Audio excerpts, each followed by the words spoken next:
আসসালামু আলাইকুম সুপ্রিয় দর্শকবৃন্দ, আশা করি সবাই ভালো আছেন মহান আল্লাহ তাআলা অশেষ রহমতে। তো এইখানে যেগুলো দেখতেছেন এটা হচ্ছে পুঁইশাকের জন্য শীট বানানো হয়েছে। এখানে পুঁইশাক লাগানো হয়েছে এবং এক আঙ্গুল থেকে একটু ছোটো হবে সেরকম সাইজ হয়ে গেছে। তো আজকে আপনাদেরকে পুরো পুঁইশাক ক্ষেতটা দেখাবো এবং কিভাবে লাগিয়েছে সেই বিস্তারিত বর্ণনা দিব। তো এইখানে লাগানো হয়েছে এবং আপনাদেরকে আগেও একটা ভিডিওতে দেখাইছিলাম।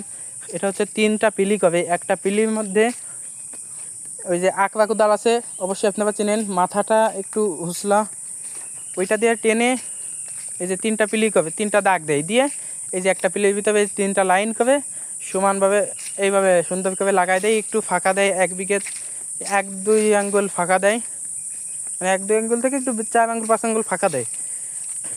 তো এইভাবে আর কি প্রত্যেকটা দেখেন দানা সবাই ছিল এবং প্রত্যেকটা পুঁইশাক কিন্তু বেঁচে গেছে, একটাও মরেনি। আলহামদুলিল্লাহ, ভালোই লাগতেছে দেখতে, আমার কাছে দেখতে ভালোই লাগতেছিলো। এই দেখেন এখনও ছোটো রয়েছে, বেশি একটা বড় হয়নি।